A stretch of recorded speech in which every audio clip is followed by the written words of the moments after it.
Hi friends, നമുക്കിന്ന് ഏത്തപ്പഴമൊക്കെ വെച്ചൊരു പായസം ഉണ്ടാക്കിയാലോ. അപ്പം ഓണമൊക്കെ വരാൻ പോകല്ലേ, നമുക്കൊരു വെറൈറ്റി പായസം തന്നെ ഉണ്ടാക്കാം. അപ്പൊ നമുക്ക് ഈ പഴപ്പായസം എങ്ങനെ ഉണ്ടാക്കാമെന്ന് നോക്കാം. അതിനായിട്ട് നമുക്ക് വേണ്ടത് 1/2 കിലോ ഏത്തപ്പഴമാണ്. നല്ല പഴുത്ത ഏത്തപ്പഴം തന്നെ നോക്കിയെടുക്കുക. അതായത് ഈ തൊലിയൊക്കെ കറുത്ത് വരുന്ന പഴം ഉണ്ടല്ലോ, അത് തന്നെ നോക്കിയെടുക്കാം. എന്നിട്ട് അതൊന്ന് നന്നായിട്ട് ചെറുതായിട്ട് കട്ട് ചെയ്ത് മാറ്റി വെക്കാം. ഇത്തരത്തിൽ വട്ടത്തിൽ ചെറുതായിട്ട് കട്ട് ചെയ്തിട്ട് ഇത് മാറ്റി വെക്കാം. ഇനി നമുക്ക് ശർക്കര പാനി ഉണ്ടാക്കാം. അതിനായിട്ട് ഒരു പാനിലോട്ട് 1 കപ്പ് ശർക്കര ചേർത്ത് കൊടുക്കുക. ഞാൻ ഇവിടെ ശർക്കര പൊടിച്ചതാണ് ചേർത്ത് കൊടുത്തിരിക്കുന്നത്. ഒപ്പം തന്നെ ഒരു 1/2 കപ്പ് വെള്ളവും കൂടെ ചേർത്ത് നല്ല രീതിയിൽ നമുക്കൊരു പാനിയാക്കി എടുക്കേണ്ടതാണ്. അപ്പം ശർക്കര പൊടിക്ക് വരെ നിങ്ങൾക്ക് ശർക്കര ചീകി വേണേലും ചേർക്കാവുന്നതാണ്.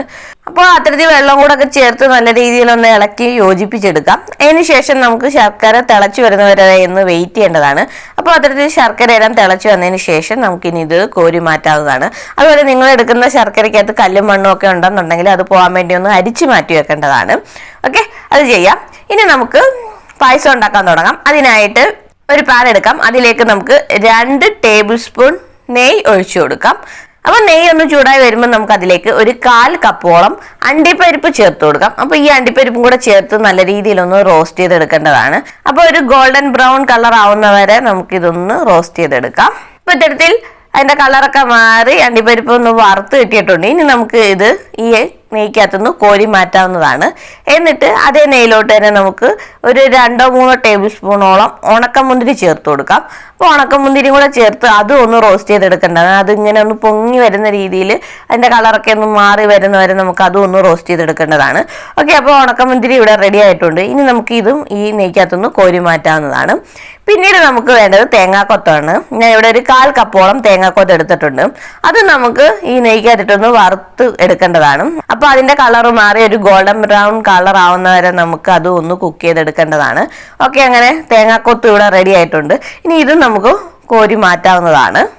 ഇനി അതേ നെയ്യിലോട്ട് തന്നെ നമുക്ക് നമ്മൾ അരിഞ്ഞു മാറ്റി വെച്ചിരിക്കുന്ന ഏത്തപ്പഴം ഉണ്ടല്ലോ, അതും കൂടെ ചേർത്ത് കൊടുക്കാം. അതും കൂടെ ചേർത്ത് കൊടുത്ത് അതൊന്നും നന്നായിട്ടൊന്ന് വഴറ്റിയെടുക്കേണ്ടതാണ്. അപ്പോൾ അതിൻ്റെ കളറൊക്കെ ചെറുതായിട്ടൊന്ന് മാറുന്നവരെ നമുക്കിതൊന്ന് വഴറ്റിയെടുക്കേണ്ടതാണ്. നെയ്ക്കകത്തിടുന്ന് ഒരു ഇളം ചൂടിൽ നമുക്കിതൊന്ന് വഴറ്റിയെടുക്കാം. അപ്പോൾ ഈ സമയത്തൊക്കെ മീഡിയം ഫ്ലെയിമിൽ വെച്ച് കുക്ക് ചെയ്താൽ മതി. അപ്പോൾ മീഡിയം ഫ്ലെയിമിൽ വെച്ച് ഇത്തരത്തിൽ അതിൻ്റെ കളറൊന്ന് ചേഞ്ച് ആവുന്നവരെ നമുക്കിതൊന്ന് ആ നെയ്ക്കകത്തിട്ട് നമുക്കൊന്ന് വഴറ്റിയെടുക്കാവുന്നതാണ്. ഇനി നമുക്കിത് വേവിച്ചെടുക്കേണ്ടതാണ്. അപ്പോൾ ഏത്തപ്പഴം വേവിച്ചെടുക്കാൻ വേണ്ടി നമുക്ക് അതിലേക്ക് ഒരു 1/4 കപ്പോളം ചെറിയ ചൂടുവെള്ളം കൂടെ ചേർത്ത് കൊടുത്ത് അതും കൂടെ ഒന്ന് മിക്സ് ചെയ്തെടുക്കാം. അപ്പോൾ അത്തരത്തിൽ നല്ല രീതിയിലൊന്ന് മിക്സ് ചെയ്തെടുത്തതിന് ശേഷം നമുക്കിനി ഇത് വേവാൻ വേണ്ടി അടച്ചു വെച്ചൊന്ന് വേവിച്ചെടുക്കേണ്ടതാണ്. ഒരു മീഡിയം ഫ്ലെയിമിൽ 2 മിനിറ്റോളം ഒന്ന് അടച്ചു വെച്ചാൽ മതി. അപ്പോഴത്തേക്കും പെട്ടെന്ന് നമ്മുടെ പഴമൊക്കെ വെന്ത് കിട്ടുന്നതായിരിക്കും. അപ്പോൾ അത്തരത്തിൽ അടച്ചു വെച്ചൊന്ന് വേവിച്ചെടുക്കാം. ഓക്കെ, 2 മിനിറ്റ് കഴിഞ്ഞിട്ടുണ്ട്. ഇനി നമുക്ക് മൂടി തുറക്കാവുന്നതാണ്. മൂടി തുറക്കുമ്പോഴത്തേക്കും ഈ നമ്മൾ ഒഴിച്ച വെള്ളമൊക്കെ ഒന്ന് തിളച്ച് വരുന്നതായിരിക്കും. അപ്പം തന്നെ നമ്മുടെ പഴം ഒന്ന് വെന്ത് വന്നിട്ടുണ്ട്. ഇനി നമുക്ക് ഇതൊന്ന് ഉടച്ചു ചേർക്കേണ്ടതാണ്. നിങ്ങളൊരു സ്പാച്ചില ഉപയോഗിച്ച് ഇത്തരത്തിലൊന്ന് ഉടച്ചെടുക്കുകയോ അല്ലെന്നുണ്ടെങ്കിൽ ഒരു സ്മാഷർ ഉപയോഗിച്ച് നല്ല രീതിയിലൊന്ന് ഉടച്ചെടുക്കുകയോ ചെയ്യാവുന്നതാണ്. അപ്പം ഞാൻ ഈ സ്പാച്ചില ഉപയോഗിച്ച് ഇത്തരത്തിലൊന്ന് ഉടച്ചെടുക്കുകയാണ്. നമുക്കൊരു സ്പാച്ചിലയുടെ ആവശ്യം വരുത്തോളൂ. നമ്മുടെ പഴം വെന്ത് കിട്ടിയിട്ടുണ്ട്. ഒന്ന് ഉടച്ചെടുത്താൽ മതി. അപ്പോൾ ചെറിയ രീതിയിലൊന്ന് ഉടച്ചെടുത്തതിന് ശേഷം നമുക്ക് അതിലേക്ക് നമ്മൾ റെഡിയാക്കി വെച്ചിരിക്കുന്ന ശർക്കര പാനി ഉണ്ടല്ലോ, അതും കൂടെ ചേർത്ത് കൊടുക്കാം. അത് കുറേശ്ശെ ചേർത്ത് കൊടുക്കണം. ഒറ്റയടിക്ക് ഫുള്ളും കൂടെ ചേർത്ത് കൊടുക്കാതെ ആദ്യം കുറച്ച് പോർഷൻ ഒഴിച്ചു കൊടുക്കുക. അതിനുശേഷം അത് നല്ല രീതിയിൽ ഒന്ന് ഇളക്കി യോജിപ്പിക്കുക. അത്തരത്തിൽ ഇളക്കി യോജിപ്പിച്ചതിന് ശേഷം മാത്രം ബാക്കി പോർഷനും കൂടെ ഒഴിച്ചു കൊടുത്താൽ മതി. അപ്പോൾ ഇത്തരത്തിൽ കുറേശ്ശെ ഒഴിച്ചു കൊടുത്ത് ഇളക്കാന്നുണ്ടെങ്കിൽ നമുക്കിത് പെട്ടെന്നൊന്ന് മിക്സ് ചെയ്തെടുക്കാൻ സാധിക്കുന്നതാണ്. ഓക്കെ, അപ്പോൾ ഇത്തരത്തിൽ കുറച്ച് പോർഷൻസ് ഒഴിച്ചതിന് ശേഷം നല്ല രീതിയിലൊന്ന് മിക്സ് ചെയ്തെടുത്തിട്ടുണ്ട്. ഇനി ബാക്കിയുള്ള ശർക്കര പാനിയും കൂടെ ഒഴിച്ചു കൊടുത്ത് ഇതെല്ലാം കൂടെ നല്ല രീതിയിലൊന്ന് യോജിപ്പിച്ചെടുക്കേണ്ടതാണ്. അപ്പോൾ നല്ല രീതിയിൽ ഒന്ന് ഇളക്കി യോജിപ്പിച്ചതിന് ശേഷം നമുക്ക് ഇനി ഇതൊന്ന് കൈവിടാതെ 1 മിനിറ്റോളം ഒന്ന് ഇളക്കി കൊടുക്കേണ്ടതാണ്. അപ്പോൾ അത്തരത്തിൽ കൈവിടാതെ 1 മിനിറ്റോളം ഒരു മീഡിയം ഫ്ലെയിമിൽ വെച്ച് ഇത്തരത്തിൽ ഇളക്കി കൊടുത്തുകൊണ്ടിരിക്കുകയെന്നുണ്ടെങ്കിൽ ശർക്കരയൊക്കെ ഒന്ന് വറ്റി ഇതൊന്ന് കുറുകി വരുന്നതായിരിക്കും. അപ്പോൾ അത്തരത്തിൽ കുറുകി വരുന്നവരെ നമുക്കിതൊന്ന് ചെറുതായിട്ട് ഇളക്കി കൊടുത്തുകൊണ്ടേയിരിക്കാം. അപ്പം ഇത്തരത്തിൽ ശർക്കരയൊക്കെ ഒന്ന് വറ്റി നമ്മുടെ പഴമൊക്കെ ഒന്ന് കുറുകി വന്നിട്ടുണ്ട്. അപ്പം ഈ ഒരു സ്റ്റേജ് എത്തുമ്പോഴത്തേക്കും നമുക്ക് ഇതിലേക്ക് ഒരു 1/2 ടേബിൾ സ്പൂണോളം നെയ്യ് ചേർത്ത് കൊടുക്കാം. അപ്പോൾ അത്തരത്തിൽ നെയ്യും കൂടെ ചേർത്ത് കൊടുത്തതിന് ശേഷം നല്ല രീതിയിലൊന്ന് മിക്സ് ചെയ്തെടുക്കാം. അപ്പോൾ നല്ല രീതിയിൽ ഒന്ന് വഴറ്റിയെടുത്തതിന് ശേഷം നമുക്കിനി ഇതിലേക്ക് തേങ്ങാപ്പാലാണ് ചേർത്ത് കൊടുക്കേണ്ടത്. 2 കപ്പ് 2-ാം പാലാണ് ഞാൻ എടുത്തിരിക്കുന്നത്. അപ്പോൾ അതും കുറേശ്ശെ ഇതുപോലെ ഒഴിച്ചു കൊടുത്തൊന്ന് മിക്സ് ചെയ്യേണ്ടതാണ്. അതുപോലെ തേങ്ങാപ്പാലൊക്കെ ഒഴിക്കുന്നതിൻ്റെ തൊട്ട് മുമ്പായിട്ട് നമ്മൾ ലോ ഫ്ലെയിമിൽ വെക്കണം. ലോ ഫ്ലെയിമിൽ വെച്ചതിന് ശേഷം മാത്രം തേങ്ങാപ്പാൽ ഒഴിച്ചു കൊടുക്കുക. ഇനി അങ്ങോട്ട് നമ്മൾ ഈ പായസം ഫിനിഷ് ചെയ്യുന്നവരെ ലോ ഫ്ലെയിമിൽ വെച്ചാണ് കുക്ക് ചെയ്യേണ്ടത്. അപ്പോൾ അതിനകത്ത് 2 പ്രാവശ്യമായിട്ട് പാൽ ഒഴിച്ചു കൊടുത്ത് ഒന്ന് നല്ല രീതിയിലൊന്ന് മിക്സ് ചെയ്തെടുക്കേണ്ടതാണ്. അപ്പോൾ അതിനകത്ത് നല്ല രീതിയിലൊന്ന് മിക്സ് ചെയ്തെടുത്തതിന് ശേഷം ഇതൊന്ന് തിളച്ച് വരുന്നവരെ നമുക്ക് കുക്ക് ചെയ്യേണ്ടതാണ്. അപ്പോൾ ലോ ഫ്ലെയിമിൽ വെച്ച് തന്നെ നമുക്ക് ഇത് ഇളക്കി കൊടുത്തുകൊണ്ടേയിരിക്കാം. അപ്പോൾ അടിക്കൊന്നും പിടിക്കാതിരിക്കാൻ വേണ്ടിയാണ് ഇത്തരത്തിൽ ഇളക്കി കൊടുത്തുകൊണ്ടേയിരിക്കുന്നത്. അപ്പോൾ ഇത്തരത്തിലൊന്ന് ഇളക്കി കൊടുത്തതിന് ശേഷം നമുക്ക് ഇതൊന്ന് തിളപ്പിച്ചെടുക്കേണ്ടതാണ്. അപ്പോൾ ഇതൊന്ന് തിളച്ച് വരുമ്പോഴത്തേക്ക് നമുക്ക് ഇനി ഇതിലേക്ക് ഒരു ടീസ്പൂണോളം ഏലക്ക പൊടിച്ചത് ചേർത്ത് കൊടുക്കാം.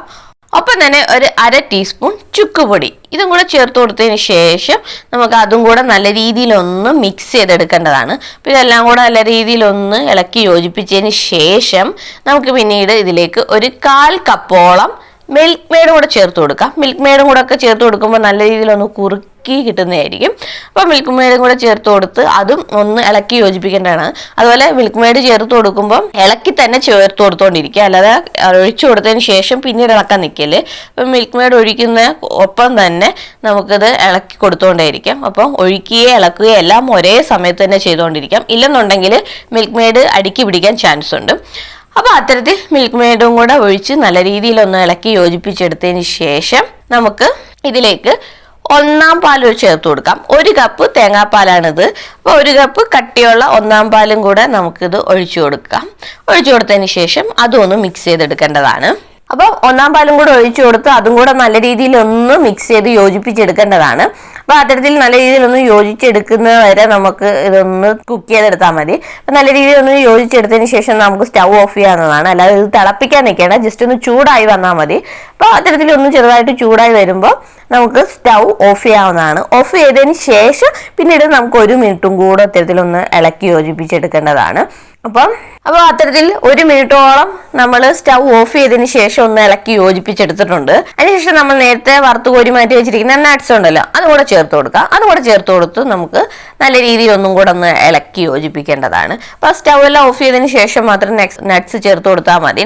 നട്ട്സ് ചേർത്ത് കൊടുത്തതിന് ശേഷം ഒന്ന് ഇളക്കി യോജിപ്പിച്ചെടുക്കുമ്പോഴത്തേക്ക് നമ്മുടെ ഏത്തപ്പഴം പായസം ഇവിടെ റെഡി ആവുന്നതായിരിക്കും. അപ്പോൾ ഇത്രയേ ഉള്ളൂ. എല്ലാവരും ഇതൊന്ന് ട്രൈ ചെയ്ത് നോക്കുക.